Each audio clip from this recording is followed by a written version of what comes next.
મારી દીકરી છે ને નાની જોરદાર નોટ છે, મારી એટલે એવી જ હોય ને, કપડાં લે ને વેસ્ટ સાઈડમાં ત્યાંથી જ પહેરીને ઘેર આવે, ચપ્પલ લે સ્ટોરમાંથી જ પહેરીને જૂના થેલી. મેં તો કેમ બેટા તમે તો કીધું કે આજે જ પહેરી લેવાનું. મને કે રસ્તામાં આવતા હતા મરી જઈએ તો એને કહેતા કે પહેરી લઉં. મેં તો હા હે ભગવાન, મનમાં કીધું ટોપ છોકરી આપી છે. બોસ જીવી લેજો. આજે સાયકલિંગ કરવું છે, આજે ફરવા જવું છે, આજે જે કરવું છે આજ કરી લેજો. કાલ નહીં આવે. તમે જે આવતીકાલ માટે મહેનત કરો છો એ જ્યારે આવે છે તમે ફરી આવતીકાલ માટે કરો છો, અને એ દિવસે ઉગેલી એક સરસ સવાર તમે ભૂલી જાઓ છો. હસી લેજો, ધોધમાર હસી લેજો, નહીં તો ક્લબોમાં જઈને ખાલી ખાલી હે ગયો હસી.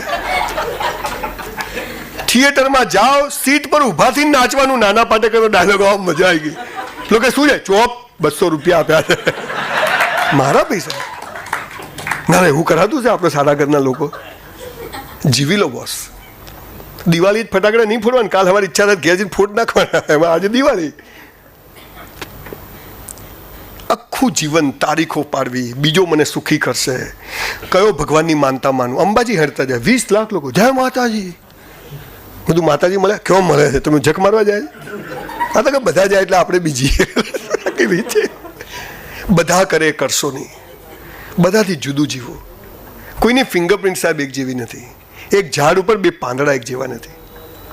અમિતાભ બચ્ચનનો છોકરો સુપરસ્ટાર ન થઈ શકે, સુનિલ ગાવસ્કરનો છોકરો ક્રિકેટ ટીમનો કેપ્ટન ના થઈ શકે, મારો છોકરો ઘરમાં નહીં બોલતો. આ ક્યારે શું આ જગત, ધીસ ઇઝ ટોટલી અનપ્રિડિક્ટેબલ. તમે અહીંથી ઘરે બી નહીં પહોંચો, પેપરમાં ફોટો આવી જશે. Ready for the moment.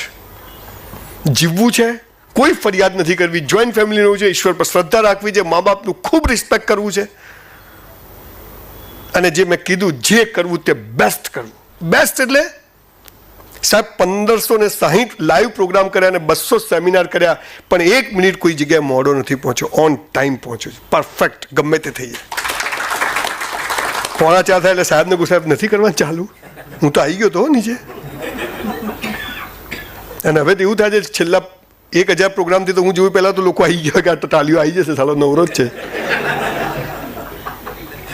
સાહેબ રાજકોટમાં ટ્રાફિક જામ હતો હાઈવે ઉપર, અને મારો હેમુ ગઢવીમાં પ્રોગ્રામ હતો બપોરે 3 વાગે, અને બરાબર મે મહિનાની ગરમી.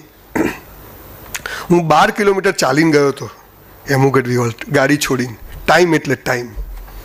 एक बार मैंने किसी को कमिटमेंट कर दिया, फिर मैं खुद की भी नहीं सुनता हूँ. आ पावर आवे ने त्यारे તમારી ઉમ્મીદો પૂરી થાય.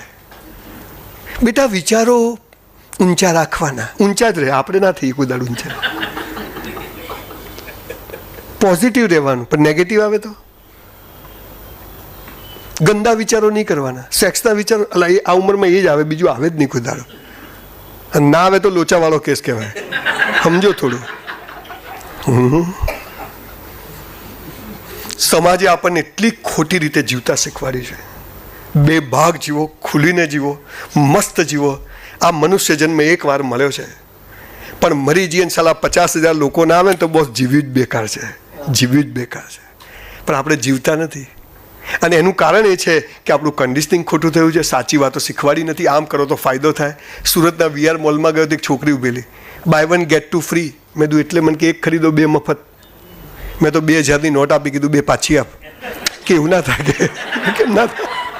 ડફોડ બનાવવાના ધંધા બધા. કેળાની લારી પર એક બેન ગયા કે કેળા શું ભાવ આપ્યા? 40 રૂપિયા ડઝન. હા હા તું તો લૂંટે છે. કે કેમ? પેલી લારી પર 20 રૂપિયા મળે છે, તો કે ત્યાંથી લઈ લો. પણ કે ત્યાં છે નહીં. તો પેલો 40 વાળો શું કે ખબર? બેન મારી પાસે નહીં હોય ને તો હું 5 રૂપિયા ડઝન આપીશ. ના હોય એનો વેપાર કરે, મારું ના ચાલે, તારું બી ના ચાલવું જોઈએ. આ જે વૃત્તિ આપણામાં, તમે અમારા અમદાવાદમાં કોઈને પૂછો ને 4 રસ્તે ઊભો હોય ને એને પૂછો ને કે કાંકરિયા ક્યાં આવ્યું, બાજુમાં જો કે આ બાજુ, બીજાને પૂછો કે પેલી બાજુ. અદ્ભુત જીવન છે.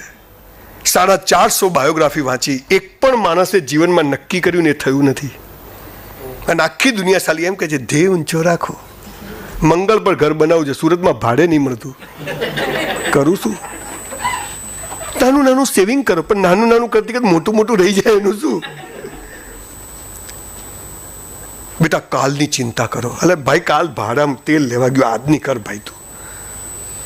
આ બાબતે આપણે બધાને સ્વભાવ બનાવીને જીવીએ. અને આવા લોકો જે પ્રયત્ન કરે છે એના પાછળનો પણ હેતુ એવું છે કે તમારામાંથી કોઈક, સાહેબ 1954 જ્યારે મારા 54% આવે ત્યારે ખરેખર મેં નક્કી કર્યું હું સુસાઇડ કરી લઉં. કારણ કે મારા બાપુજી બહુ દેવું કરીને મને ભણાયો હતો. જ્યારે 93માં ડાયમંડના બિઝનેસમાં લોસ કર્યો ત્યારે તો એટલો મોટો લોસ કર્યો હતો કે 10 વાર સુસાઇડ કરવો પડે. એકવાર હું પતે નહીં, મરી જવાનું જીવન તો પૂરું ના થાય. પણ ઊભો રહ્યો, કારણ કે એ ખબર હતી કે આજે મારા ઘરમાં 5 કરોડનું નુકસાન કેમ થયું છે કે ભગવાને કોઈના ઘરમાં 5 કરોડનો ફાયદો કરાવવાનો છે, માટે મારા ઓછા થયા છે. જ્યારે સંબંધો બગડી જાય, ભણવામાં ટકા ના આવે, ધંધામાં નુકસાન થાય, કોરોના આવી જાય, બધું જ ઊંધું પડે ને, ત્યારે એમ સમજવાનું કે આપણા હાથમાં હવે કશું નથી, હવે 1000 હાથવાળાએ આપણને હાથમાં લીધા લાગે છે, માટે ડરવું નહીં બસ. અરે કોરોના આવશે ને જશે બોસ. આપણે ગાડી રોજ ચલાવીએ છીએ, ઘણા મરી જાય છે તો ગાડી નથી ચલાવતા આપણે. કોરોના આવે છે, માસ્ક પહેરીશું, હાથ ધોઈશું, સોશિયલ ડિસ્ટન્સ રાખીશું. કોઈને તાવ ખાંસી તો ભાઈ છેટો રહે, એમ આપણે બધા ચોટીને ફાવે જ નહીં. હું તો અમેરિકા પહેલી વાર તો બધા આમ દૂર ભાઈ, સાલા કેટલા સંસ્કાર વગરના લોકો છે. હવે ખબર પડી કે બેટા હોશિયાર છે, છેટો રહે તું. અને એટલે આપણે સંસ્કારનો રિવાજ હતો, હાથ જોડવાનો રિવાજ હતો. સેકન્ડ તો બહારથી આવ્યું. આ ડિવોર્સ, આ તલાક, આ શબ્દો આપણી સંસ્કૃતિમાં છે જ નહીં. બહુ જુદી વાતો છે, પણ એક જ વાત કહું કે જે કરો તે બેસ્ટ કરજો. એ પિક્ચર જોવા જાઓ, એ ધંધો કરો, ભણો, કોઈના મરણમાં જાઓ તો મરણમાં જ જજો, લગ્નમાં જાઓ તો લગ્ન. આ તો લગ્નમાં લોકો જાય ને 50 તોલા સોનું પહેર્યું ને, ફોટો સારો આવવો જોઈએ. તારો ભિખારી નહીં જ આવે, કોઈ દિવસ સારો નહીં આવે. જે કરો તે બેસ્ટ કરો. લગ્નમાં જાઓ, બધે ફરી વળવાનું, જે હોય બધું ચાકી લેવાનું, મજા કરવાની. સ્મશાનમાં ગયા એક દુઃખ સાથે, મંદિરમાં ગયા મંદિરના ભાવથી જઈએ. જે કરો તે બેસ્ટ કરો.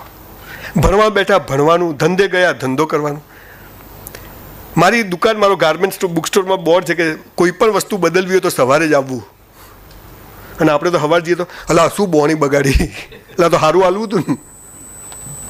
જે કરો તે બેસ્ટ કરો, બીજાથી હટકે કરો, જુદું કરો. આખી દુનિયા ના પાડશે કે આમ ના કરાય. મને ઘણા કહેલા શું સંજય રોજ સવાર પડે ને અહીંયા ને અહીંયા, 20 દિવસ હું મારી ગાડી 1 લાખ કિલોમીટર ફરે વળશે, રોજ અહીંયા ને અહીંયા. મેં કીધું તને સમજ નહીં પડે, તું તારી બહેરીને ઘરમાં ટાઈમ નથી આપતો, હું લોકો માટે ટાઈમ આપું, તારે ટપ્પી નહીં પડે. પણ હું જીવનનું અંતિમ સત્ય સમજી ગયો છું કે હું આજે અહીંયા 100 માણસોને હસાઈને જઈશ, ફીલ ગુડ કરાવીને જઈશ ને તો ઉપરવાળો મારું 100% ફીલ ગુડ કરાવશે, એ હું સમજી ગયો છું. આ there is a hard mathematics. હમણાં જ ગુજરાતી સાહેબ કહેતા હતા 5,000 20,000 લોકો આવે છે, પણ હું એ જ ટેમ્પરામેન્ટ, એ જ સ્પિરિટથી બોલું છું કે ઈશ્વર તે મને બધું જ આપ્યું છે. અને ઈશ્વરે આપણને આ મને જવાબદારી આપી છે. અને એટલે મને એમ થાય છે કે યસ, હજી દુનિયા ઘણી બાકી છે. હજી ઘણા, જ્યારે 30 લાખ તમારા જેવા યુવાનો મને ફોલો કરે છે ડાયરેક્ટ, રોજ 2-5 મેસેજ આવે, મને એમ યાદ કે યસ, કદાચ બહુ સરસ સમાજનું નિર્માણ આપણે કરી રહ્યા છીએ. તમે બધા એના ભાગ બનજો. ઉમ્મીદ 2021માં એટલું કરજો કે રોજ એક માણસને નાનકડી મદદ કરજો, બીજી કોઈ ઉમ્મીદ ના કરતા. નાનકડી મદદ, કોઈને જઈને એક ચોપડી આપી આવજો, કોઈને દવાખાનામાં જઈને ટિફિન આપી આવજો, કોઈ ઘરડા ઘરમાં જઈને એક દિવસ ખાલી એમની જોડે તમારી બર્થડે સેલિબ્રેટ, આટલું જ કરજો. આપણે મોટી તોપ નથી ફોડવી કઈ. દુનિયા બદલી, લગ્ન પહેલાં માણસ કે બધું બદલી કાઢવું, લગ્ન પછી ખબર પડે ચાદર બદલાય એમ નથી.